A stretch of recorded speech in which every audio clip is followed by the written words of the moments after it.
Hi everybody, hope you're all okay. I am doing my next chapter, if you like, on my fertility story. I really appreciate everyone's support on the first video that I put out there. It was a little bit overwhelming, to be honest, but it meant a lot. So I hope that's helped many people and will continue to help many people in the future. So I'm just back again today to basically explain the next thing that had happened from leaving the hospital that day. So from leaving Macclesfield that day, as I'm sure you can imagine, it was a great big shock to me and Liam. I think the car journey was completely silent. I can't really, I don't think we ever spoke. I think we were just both deeply in shock. I mean, what else do you say? I did actually message, I've got a WhatsApp group with the family, and I did actually message them to say, guys, I know it's really like late notice, but is there any chance we can all meet at my mum's? Now the girls, my sisters, already knew that we were going, there was always problems there, or there was a situation going on. So of course they just jumped and we went straight to my mum's. So when I went to my mum's, it was really strange because the hospital had given me Macmillan ovary cancer books, just leaflets, pamphlets, reading about the stages, and it was just very overwhelming that we couldn't really comprehend what was happening.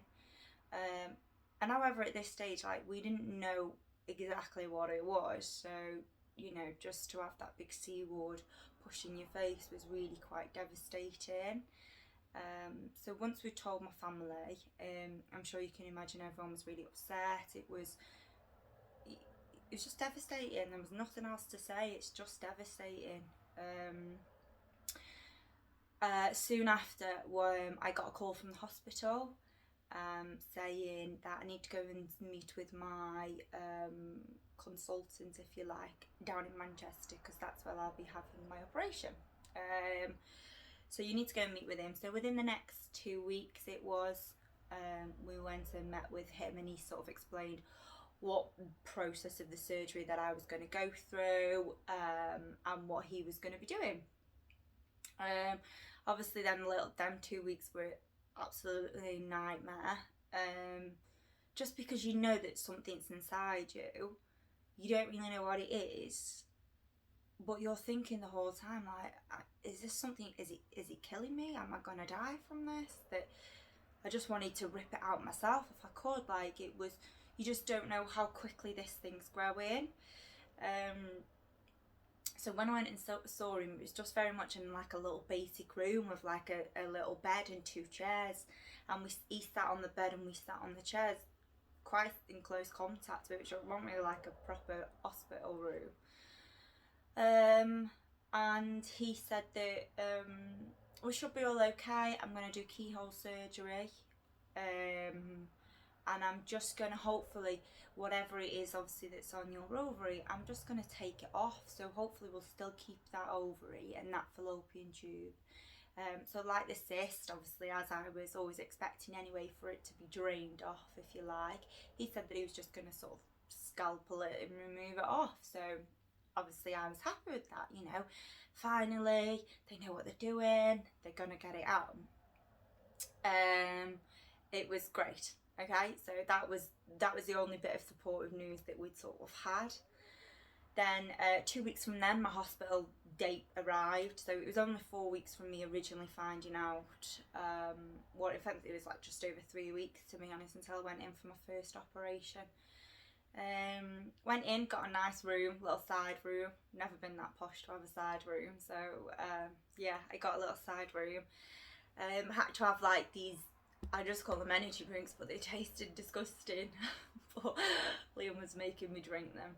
So it was all like the pre-op assessment stuff that you have to go through. So I went in on the Sunday night and had the operation done on the Monday. And yeah, everything was fine. Very anxious obviously on the Monday. I remember Liam brought me some strawberry body lotion, and I was literally just plastered myself in it before I went down so that I didn't stink. Obviously that was something that I was quite worried about. So yeah, they took me down on the bed, put me in this waiting room. At this point I'm sweating. Yeah, there was just no two doubts about it, I was sweating. And the anaesthetist come in and obviously give me whatever I needed. Obviously the whole count to 10 thing, didn't remember any of it, of course, because that'd be slightly strange. So I went in obviously for my first operation. The only thing from then I remember is being back in my room. Liam was next to me, and we'd got like a little speaker that I wanted him to play music on when I come out of my operation, just to sort of give me something that felt like home. And the album that I wanted, and I had it on repeat, I'm sure the nurses were happy with me, was Codaline's album. For me, it is a very emotional album. There's many songs on there which do hit home and, you know, bring back those sort of memories. For Liam, I don't think he has the same sort of memories as that. Obviously he was sitting next to me in the bedside, and I would obviously got tubes and pumping out of me and morphine and everything else, and you know I was catheterized at that point as well, so you know I was completely out of it. The anaesthetic made me sick, so you know it wasn't pleasant for him sitting there watching me go through that, just in a lot of pain. So yeah, had that on repeat for him.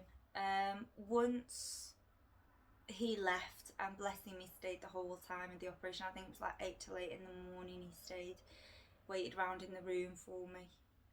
He left, obviously it was an hour, just about an hour and a half journey back to home for him every day that he did to and from the hospital. The next day, I vaguely remember just being in pain all night. I don't think I had much sleep. The next day, the doctors come around, and there was a certain nurse, and her name was Rachel, and she was so friendly, she was lovely. And the doctor walked in, and I'd never met this doctor before, but I think he was part of the surgery. And Rachel, she and another nurse come into my room with the doctor. Obviously Liam hadn't arrived at this point, this was like 7:45, so you know he's only allowed, I suppose, at visiting times. Once they'd come into my room, and I remember the doctor stood this side. I mean, Rachel just grabbed my hand, and I thought, well, that was strange originally, like. And he said we'd done the operation. It wasn't a keyhole. And to be fair, I felt like my whole inside had been ripped out, so I kind of probably knew it wasn't keyhole surgery. Unfortunately, we had to take away your right ovary and your right fallopian tube. Obviously, as I'm sure you can imagine, at this point, this was devastating for me. I didn't realise that was what was happening. He said, I'm concerned about your results and what this is, because it wouldn't remove easily. It was quite sticky. Obviously I don't know what that means, but I suppose they put them in layman's terms for you, for me to try and understand. He said something about it did explode, but we managed to wash it all out and get rid of it. Obviously for me at that point, I was upset. I didn't quite know what he was on about. It exploded, but they'd managed to, you know, sterilise it out. I don't know. Apart from the fact that he's just said they've taken away my right ovary and my right fallopian tube. That was difficult. I obviously was very upset, and I wanted Liam to be there, and I just remember asking the nurses, I need to speak to Liam, he needs to be here. but knowing that he'd got like an hour and a half journey to get to me was really difficult. And whenever people say like you felt alone, I wasn't alone. I knew I had people around me, but at that moment, yeah, I was on my own. I didn't know, my thoughts were going horrendous. My emotions were high. I just didn't know what was happening to me. I just didn't know. And that's when you get to a point that I'm starting to think about, if it's cancer, then I'm gonna need to be wearing a wig. Am I gonna wear a wig? I don't want to lose my hair. I think that's, as a woman, that's the first thing that you think about. That was, you know, am I even going to survive? You know, have they caught it early enough?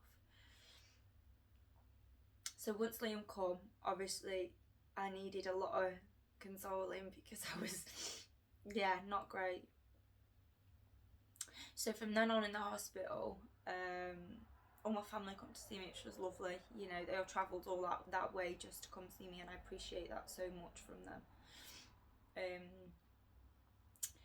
We'd left the hospital, you know, I was determined to get up and start walking. I'm pretty independent where that's concerned. I don't really want any help off anybody. And I'd started to recover at home. It was painful, it was hard, I was awake a lot of the times in the night, just full of, sounds awful, but like wind. My stomach was bloated tremendously, the pain was horrific.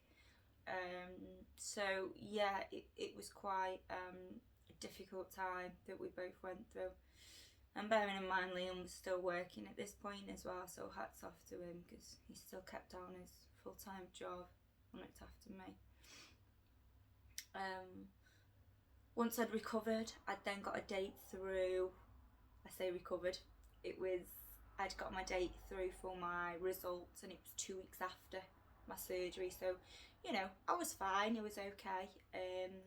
I've got like a cesarean scar, so it was obviously, does take quite a lot of time to heal, if you like.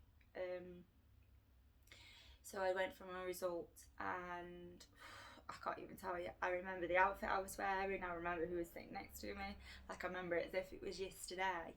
So 2 weeks later I went for my results, and he was running late because he had to go into surgery, and I was like, oh my god, of all the days to be running late, and I've got to sit here for another 50 minutes and wait.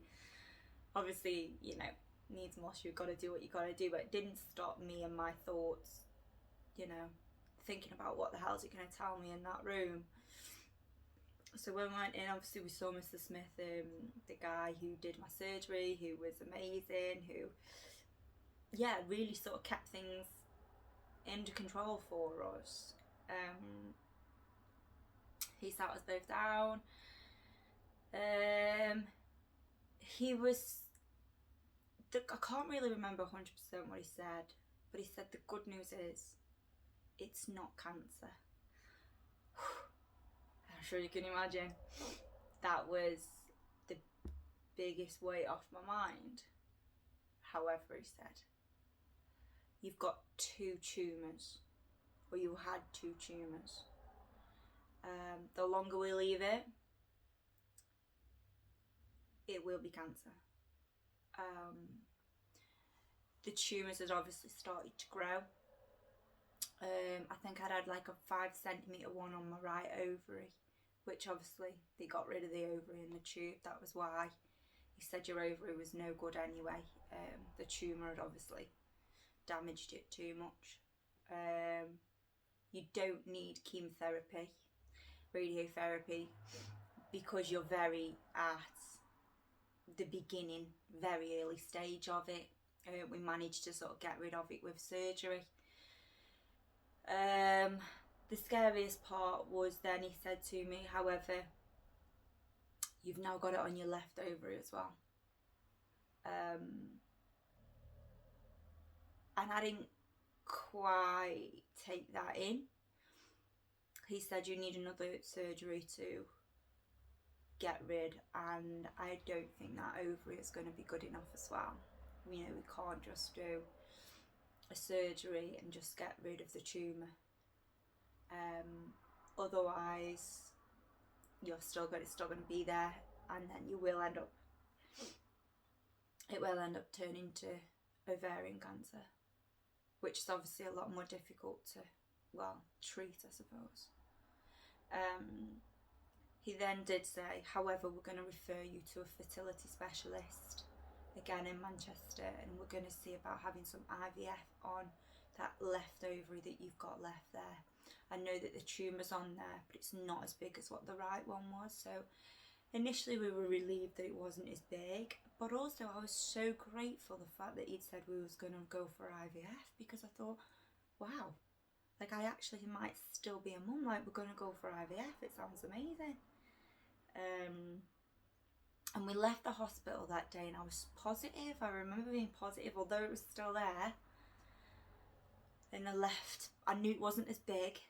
I knew it wasn't cancer. I didn't need chemotherapy. But in the same sense, I just knew I was so lucky. Like if I'd have left that any longer, things would have been so different. Especially as the tumour was 5 centimetres. But I was glad that it was gone. That was my biggest thing. I was happy that it was removed from my body. It was like a poison.